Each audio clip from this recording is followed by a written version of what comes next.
Buenas tardes. Iniciamos informando que para el buen desarrollo de esta actividad, los micrófonos permanecerán apagados y en caso de tener alguna pregunta se realizarán al final. Además, al finalizar toda la actividad, se tomará la foto oficial, para lo cual se les pedirá que enciendan sus cámaras. Bienvenidos a la segunda teleconferencia de reforzamiento del curso virtual Manejo de lesiones medulares y sus complicaciones en el segundo y tercer nivel de atención. Para ello, presentamos a los siguientes profesionales médicos rehabilitadores del Departamento de Lesiones Medulares. Doctora Carolina Muñoz, médico jefe del Departamento de Lesiones Medulares. Doctora Inés Herrera, médico asistente del Departamento de Lesiones Medulares. A continuación, presentaremos las preguntas del módulo 3 con mayor frecuencia de errores. Para ello, invitamos a la doctora Inés Herrera.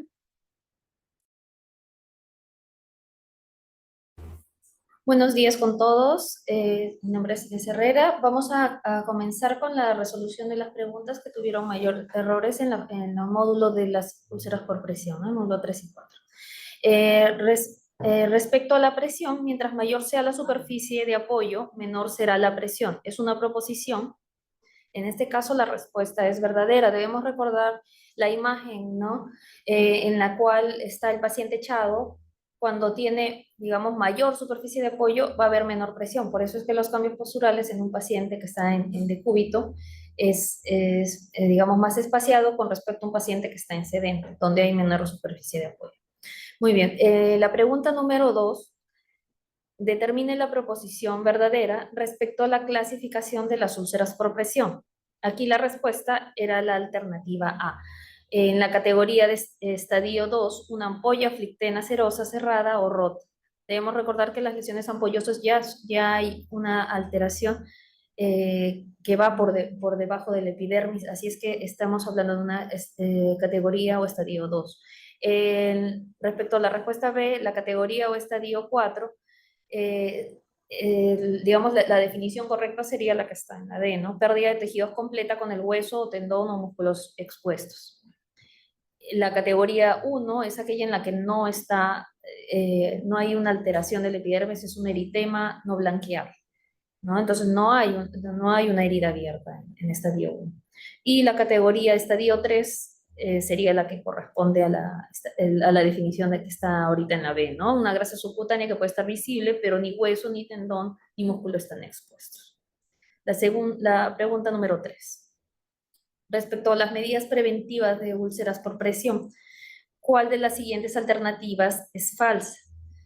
Leo las alternativas. Se recomienda realizar cambios posturales en decúbito cada 2 a 3 horas. Eso es correcto. Es recomendable el uso de cojín tipo picarón. Esto es algo que está, digamos, está calificado como no recomendable en todas las guías de úlceras por presión, ¿no? Ha habido en esta pregunta 9 personas de 30 que se han equivocado, ¿no? Lo cual me sorprende porque es algo que se les repite constantemente.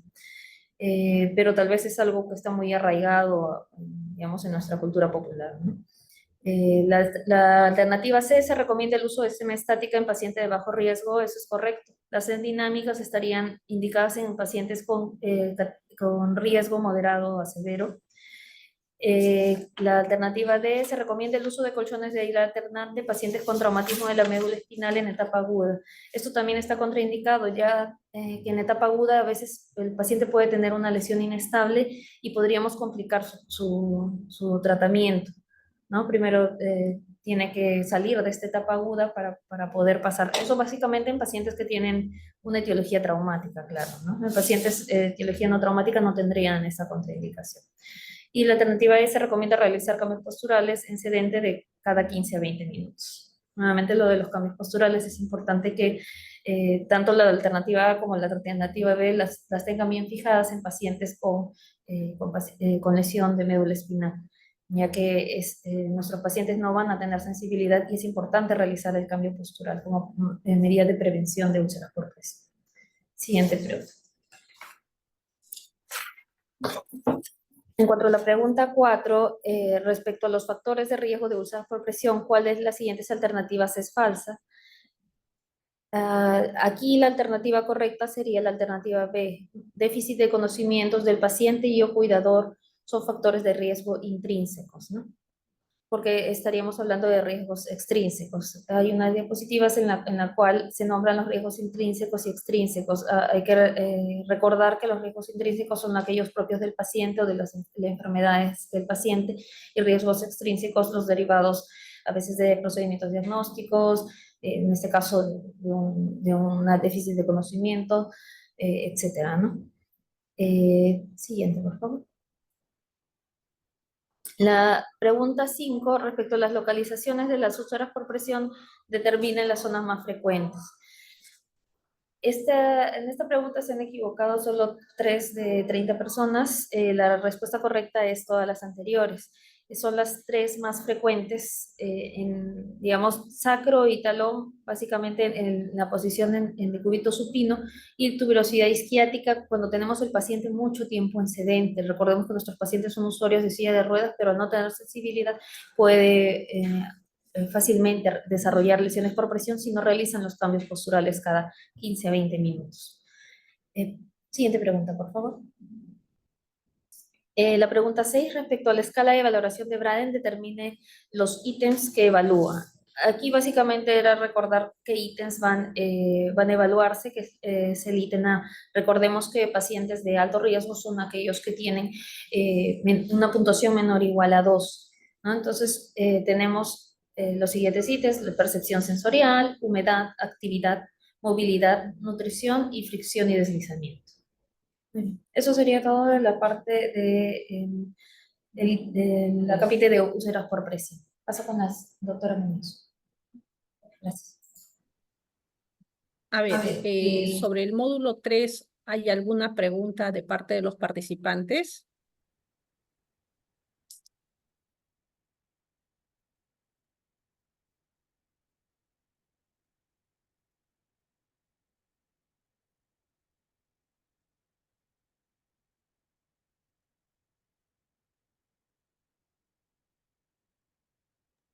Bueno, no habiendo preguntas, entonces pasamos a las preguntas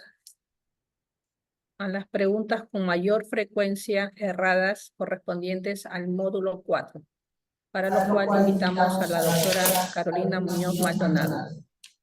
Adelante, doctora. Muchas gracias. Buenas tardes con todos.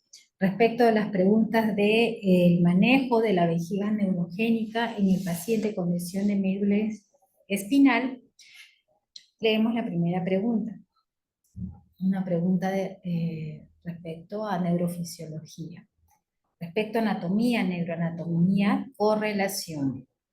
Alternativa A, regula el control voluntario de la micción tanto para inhibir como para desencadenar este proceso. Alternativa B, normalmente siempre está inhibido. Sin embargo, si se libera el control inhibitorio tónico de los centros corticales y subcorticales superiores del cerebro, permite el inicio de la micción.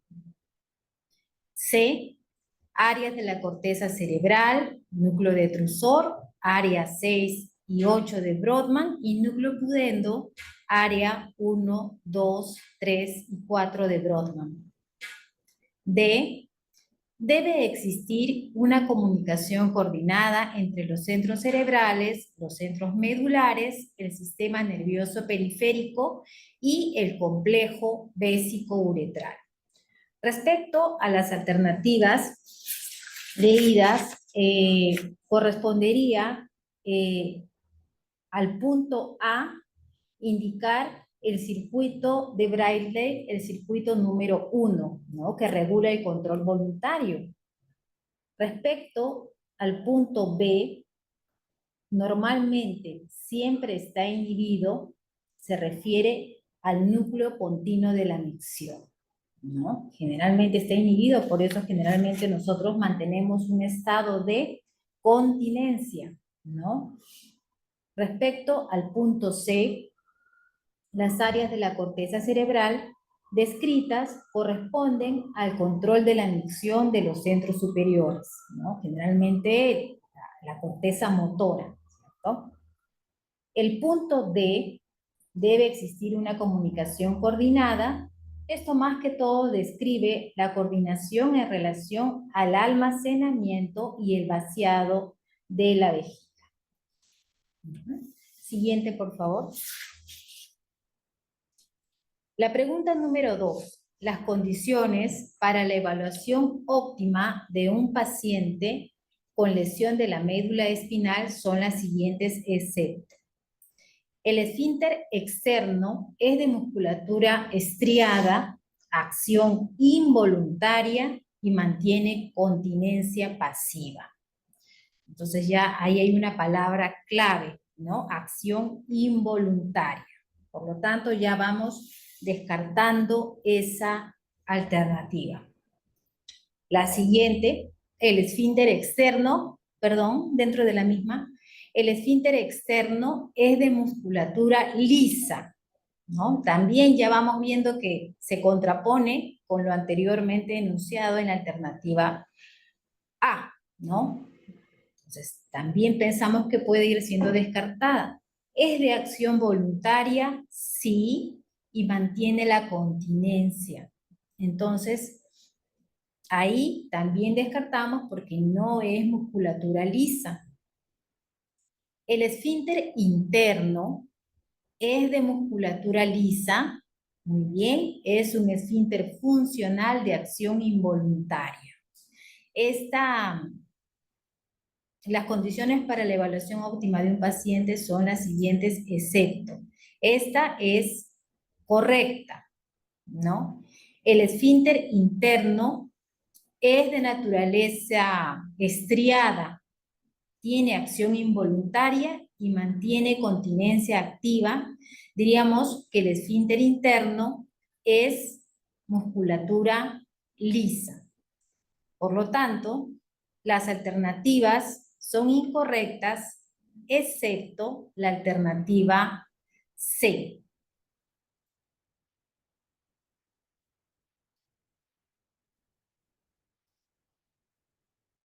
La pregunta 3. ¿Cuáles son los segmentos medulares responsables de la función vesical?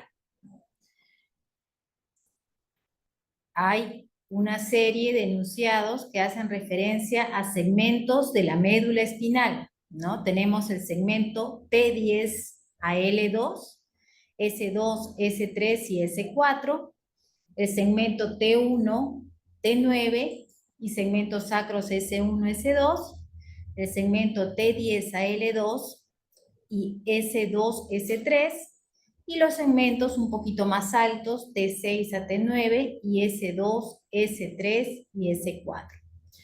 En este caso, diríamos que la alternativa correcta es T10 a L2, S2, S3 y S4. La alternativa correcta corresponde a la alternativa A, ¿no? Aquí solamente para precisar que los segmentos toracolumbares, ¿no?, comprendidos desde T10 a L2, hablan de la inervación simpática, ¿no? Y los segmentos sacros, que son S2, S3 y S4, hablan de la inervación parasimpática.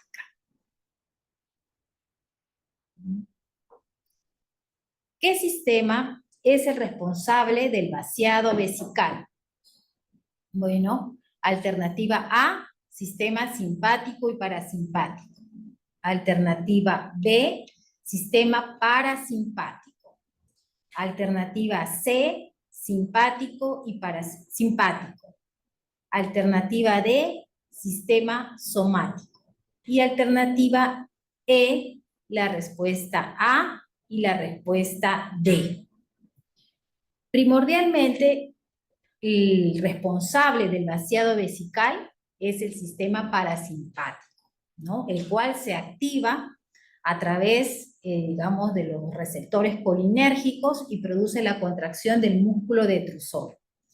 De todos modos, hacer una pregunta donde han habido fallas, me atrevería a decir también que podría considerarse la respuesta A como la respuesta B.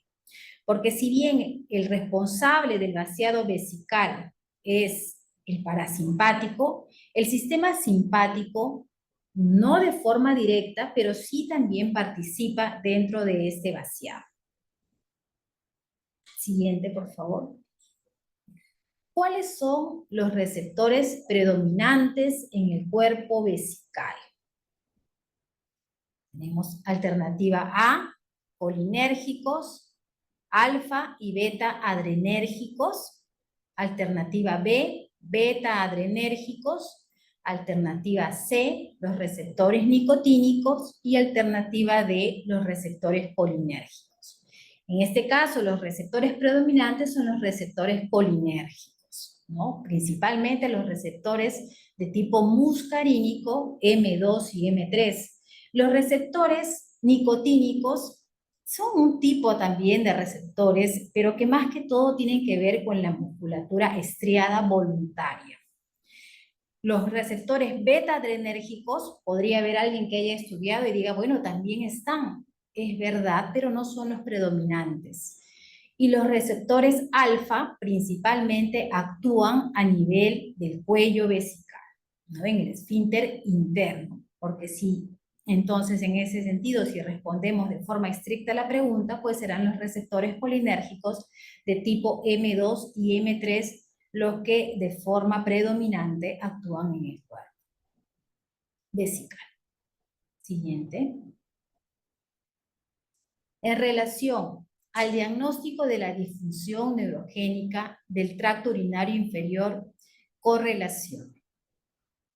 Urodinamia, uroflujometría libre, cisto, manometría y estudio presión-flujo. B. Se determina el nivel y tipo de lesión de la médula espinal. Se realiza la evaluación de los reflejos simpáticos, parasimpáticos y los reflejos somáticos. C. Ecografía vesical y prostática. D. Examen completo de orina, urocultivo y antibiograma, dosaje de urea, creatinina y depuración de creatinina. Bueno, en esta pregunta nos indican que correlacionemos, ¿no? La siguiente, ¿puedes mostrarme, por favor? Ya, ok. Bueno, en todo caso podemos mencionar para esta pregunta, la pregunta 6,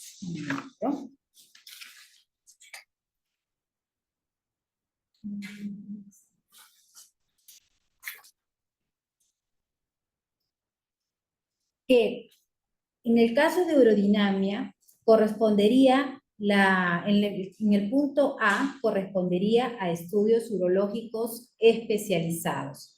Tanto la uroflujometría libre como el estudio de cistomanometría y el estudio de presión-flujo son estudios que forman parte del estudio urodinámico completo, ¿no? Y se consideran como estudios especializados. En el punto B, se determina el nivel y tipo de lesión de la médula espinal, se realiza la evaluación de los reflejos, esto corresponde a examen clínico. En el punto C, las imágenes corresponden a los exámenes radiológicos. Y bueno, y sencillo en los exámenes de laboratorio es lo que corresponde al examen de orina, urocultivo, antibiograma, exámenes para ver la función renal. No nos confiemos, de repente la pregunta vale para resaltar que no nos confiemos solo de la urea y creatinina, ¿no? Utilicemos la depuración de creatinina haciendo una recolección de orina de 24 horas para tener mayor certeza de cómo se encuentra esa función renal. Respecto a las imágenes, a los estudios radiológicos, ecografía renal, vesical y prostática, por supuesto en el varón incluir la próstata, puede ser una condición que además esté, digamos, acompañando al paciente y que esté empeorando a veces los síntomas de hiperactividad en algunos casos, sobre todo en pacientes adultos mayores, que aparte de la condición neurogénica dada por la lesión medular, pueden también tener un crecimiento prostático. Y en ese caso, los síntomas de hiperactividad no solo podrían estar relacionados a la condición neurológica, sino también al crecimiento de la próstata, incluso los síntomas obstructivos. Por eso es importante incluir la valoración de la próstata. No olvidemos también, doctores, que si nosotros solicitamos una ecografía renal para estudiar, ya puede ser como screening o seguimiento de la vejiga neurogénica, hay que solicitar la evaluación de las vías altas, los riñones, con la vejiga llena, ¿no? Para ver la capacidad de la vejiga y cómo se configuran las vías urinarias altas con ese volumen que está conteniendo la vejiga en ese momento, y luego tras la micción. Cuando nosotros volvemos a evaluar tras la micción, esperamos nuevamente ver si hay algún grado de dilatación que se mantenga cuando la vejiga ya está vacía o parcialmente, dependiendo cómo se comporte la vejiga, y también indicar en el estudio, en la solicitud, que se valore el residuo postmiccional. De esa manera yo voy a saber cómo está el parénquima renal, si hay dilataciones, cómo está la capacidad en la vejiga y si posterior a la micción el paciente todavía continúa teniendo orina en su vejiga. Entonces, realmente es una herramienta valiosa que no solamente nos ayuda para ver en un momento, sino poder tomar decisiones con ese paciente. Siguiente. Respecto a la pregunta 7, en relación a los estudios urológicos especializados de la disfunción neurogénica del tracto urinario inferior correlación. Se solicita cuando hay una hematuria concomitante, una ITU recurrente o se desea descartar una alteración anatómica. A. Alternativa B. Examen que registra tanto la fase de llenado, cistometría, como la fase de vaciado, presión, flujo, a través de los siguientes parámetros: presión vesical, presión abdominal, presión del detrusor, electromiografía, volumen miccional, flujo y volumen infundido. Alternativa C. Consiste en indicar al paciente que miccione de manera espontánea, donde analiza las variables: flujo máximo, volumen miccional y residuo postmiccional.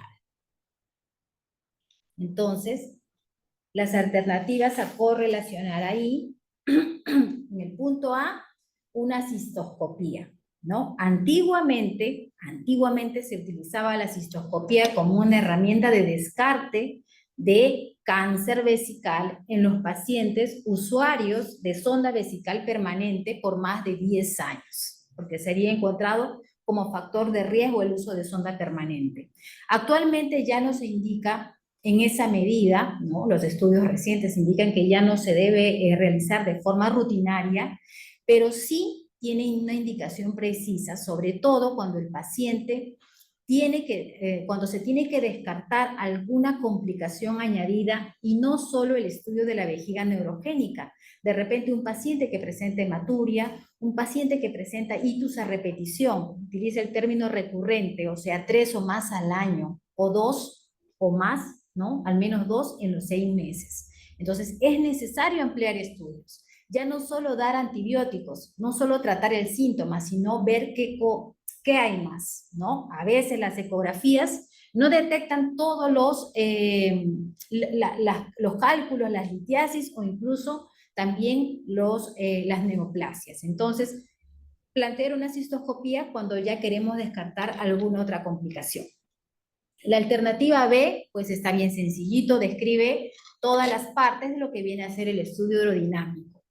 La alternativa C, básicamente nos está describiendo ahí una uroflujometría, que es la primera parte del estudio urodinámico que hacemos con todos los pacientes, ¿no? Que forma parte en realidad de todo el estudio. Siguiente. Respecto a la estratificación del riesgo de la disfunción neurogénica del tracto urinario inferior, marque lo correcto. Micción sinérgica corresponde a un riesgo moderado. Disinergia vésico-esfinteriana corresponde a un riesgo leve. C. Hiperactividad del detrusor corresponde a un riesgo severo. D. Disinergia vésico-esfinteriana corresponde a un riesgo severo. E, C y D son correctas. En este caso, la respuesta sería C y D. Cuando hablamos de micción sinérgica estamos diciendo que se ponen de acuerdo, que actúan al unísono, que cuando la vejiga se contrae, el esfínter se relaja, se abre. Por lo tanto, no puede ser un riesgo moderado, sería micción sinérgica, pues es lo que todos tenemos en nuestra fisiología normal, ¿no? Así funcionamos, con una micción sinérgica y coordinada. Por lo tanto, está descartada. La disinergia vésico-esfinteriana corresponde a un riesgo leve. No puede ser, ¿no? Porque la disinergia quiere decir que mientras la vejiga se contrae, el esfínter, que debería aperturarse para que la orina pueda salir, el esfínter se contrae a la misma vez también. Son vejigas de alto riesgo.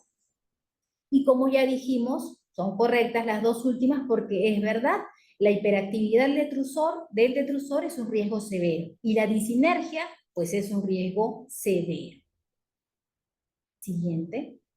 ¿Riesgo severo de qué, doctores? Riesgo severo de insuficiencia renal. ¿Ya? Así debe verse.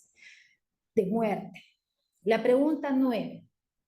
Una urodinamia que evidencia presiones del detrusor por encima de 40 centímetros de agua a 200 mililitros de llenado corresponde a punto A, hiperactividad del detrusor, punto B, disinergia esfinteriana, punto C, hipoactividad del detrusor, D, todas las anteriores y E, ninguna de las anteriores.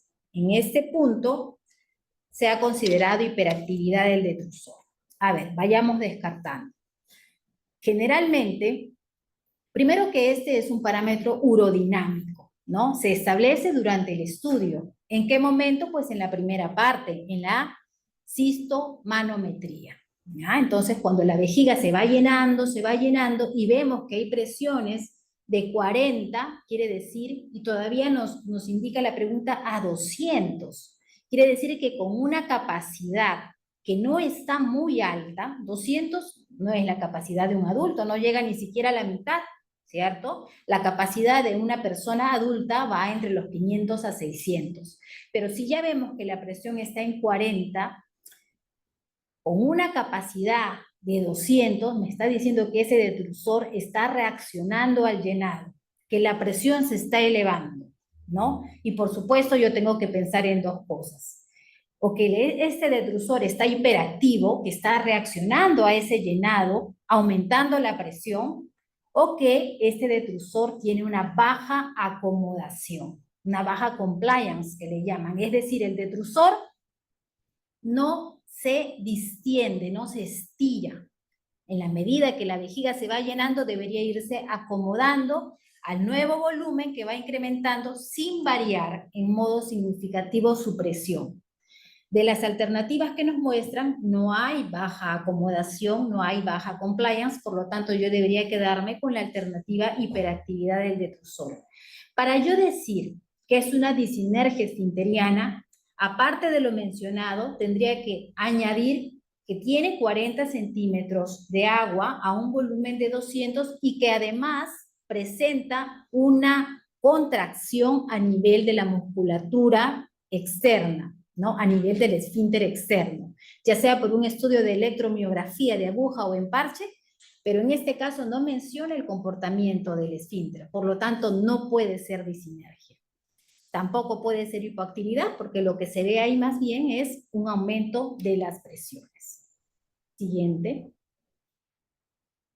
¿Cuál es el tratamiento para una hiperactividad del detrusor? Punto A, beta-adrenérgicos. Punto B, beta-bloqueadores. Punto C, colinérgicos y beta-adrenérgicos. Y punto D, anticolinérgicos y beta-adrenérgicos. En este caso, en la pregunta 10, se ha considerado la alternativa D, anticolinérgicos y beta-adrenérgicos, es decir, agonistas beta. Vayamos evaluando cada una. Si decimos beta-adrenérgicos, pues sí, se usan, aunque no son los indicados de primera línea, los beta-3 adrenérgicos. Recordemos nosotros el Miravigrón, que es el que se comercializa en nuestro país. Está bien, pero no sería el único. Los beta-bloqueadores, los beta-block, ¿no? Al contrario, tendrían un efecto contrario, ¿cierto? Los colinérgicos y beta-adrenérgicos. En este caso tendrían que ser los anticolinérgicos, es decir, un medicamento que actúe frente a los receptores colinérgicos que se encuentran en el cuerpo de la vejiga, en el músculo detrusor, para frenar las contracciones que se pueden dar durante el llenado en una vejiga hiperactiva, porque eso es lo que queremos, que esa hiperactividad disminuya en presión o en presentación y que la vejiga pueda llenarse a un volumen fisiológico y evitar mayores episodios de incontinencia o pérdida de orina. Muy bien, la alternativa por ello será anticolinérgicos y beta-adrenérgicos. Siguiente. Muchas gracias. Bueno, a ver, respecto al módulo 4, ¿hay alguna pregunta de parte de los participantes?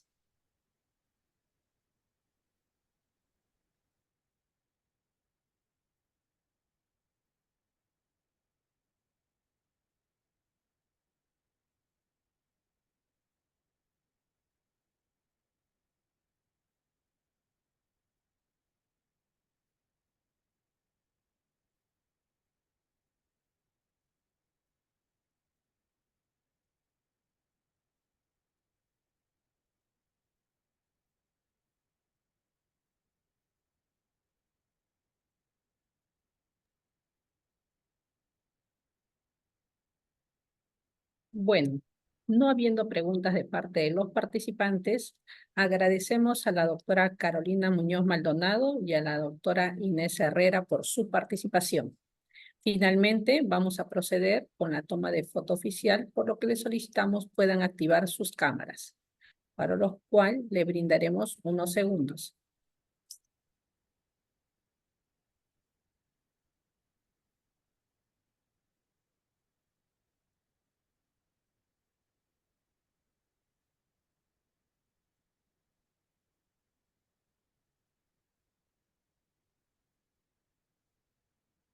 A ver.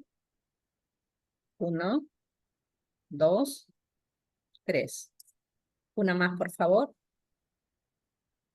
1, 2, 3. Bien.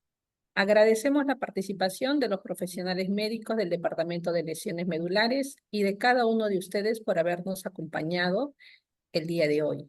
Y nos estaremos encontrando en la siguiente actividad sincrónica el día 20 de septiembre. Tengan todos ustedes muy buena tarde.